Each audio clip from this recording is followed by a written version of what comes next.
Les stats horribles du PSG en Ligue des Champions, Ousmane Dembélé qui prend cher de tous les côtés et la soirée magique de Vinicius couronné Ballon d'Or avant l'heure. Abonne-toi, le journal du foot, ça commence maintenant.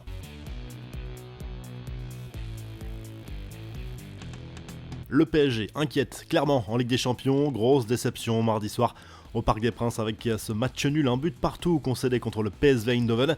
Malgré 26 tirs et une mainmise sur le jeu, Lang a ouvert le score pour les Néerlandais avant la demi-heure de jeu. Égalisation signée Hakimi à la 55e, mais quelle maladresse, et pas qu'hier soir, le but de l'international marocain a mis fin à une incroyable disette de 94 tirs parisiens sans marquer de but en Ligue des Champions. Le dernier buteur parisien dans la compétition se nommait Kylian Mbappé en quart de finale la saison dernière. Cette saison, il a bien eu un but du PSG, mais c'était un CSC du gardien de Gérone. Luis Enrique lui a reconnu son inquiétude après ce résultat décevant. L'Espagnol est en tout cas l'entraîneur parisien qui affiche le plus faible ratio de victoires en Ligue des Champions sous l'ère QSI, avec seulement 40% de succès, 6 en 15 matchs pour 3 matchs nuls et 6 défaites. Ousmane Dembélé, auteur de gros ratés en première période, cristallise les tensions sur son manque de réalisme face au but. Même s'il reste précieux dans son rôle de déstabilisateur de la défense, le constat n'est pas nouveau. Selon les stats de Datafoot, l'ancien Rennais a tenté 47 tirs depuis la saison dernière pour 2 buts inscrits seulement et 9 occasions nettes manquées. Daniel Riolo a encore fracassé l'international français sur RMC. Dembélé ne peut pas rater les occasions qu'il a, surtout celles sur la barre. C'est inadmissible, a lâché le journaliste lors du débrief de cette soirée. Et pendant ce temps, le Real Madrid s'est offert une soirée mémorable, encore une en Ligue des Champions, menée 2-0 à Bernabéu à la pause. Le club merengue a signé une deuxième mi-temps de rêve pour s'imposer 5-2, 5 buts inscrits dans la dernière demi-heure, un véritable cauchemar pour les Allemands.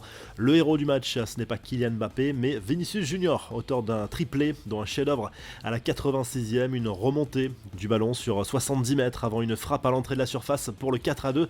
Le Brésilien est encensé par tout le monde, dont Carlo Ancelotti qui l'a déjà sacré Ballon d'Or avant l'heure. Karim Benzema, ancien attaquant du Real, est sacré en 2022 par la plus belle des récompenses individuelles, a lui aussi réagi, mais sur les réseaux, Ballon d'Or a tout simplement écrit le français d'Al Ittihad. Jude Bellingham lui a encore laissé l'efficacité au vestiaire, aucun but pour lui cette saison, on le rappelle. Le pouvoir de Bernabéu, entraînement au tir pour moi demain, a écrit l'international anglais sur les réseaux. Réaction de Kylian Mbappé en commentaire, ça va arriver très bientôt, ne t'inquiète pas. Une manière aussi peut-être de calmer la polémique entre les deux hommes évoquée en début de semaine. La presse catalane, quant à elle, se concentre sur le choc énorme entre le Barça et le Bayern, toujours en Ligue des Champions. Coup d'envoi à 21h, c'est un gros test pour le FC Barcelone qui se balade certes en Liga, mais qui est attendu au tournant face à un cadre européen qui ne lui réussit pas depuis quelques années en Ligue des Champions. Les deux équipes ont le même bilan d'ailleurs cette saison, une victoire et une défaite. Malheur aux vaincus qui pourraient déjà s'éloigner du top 8 directement qualificatif pour les huitièmes de finale. Les autres infos à retenir dans ce journal du foot, voici les résultats complets de la soirée de mardi en Ligue des Champions. Monaco s'est baladé avec un succès 5-1 contre l'Étoile Rouge de Belgrade. Arsenal a fait le job avec un service minimum contre le Shakhtar Donetsk. Troisième succès en 3 matchs pour Aston Villa.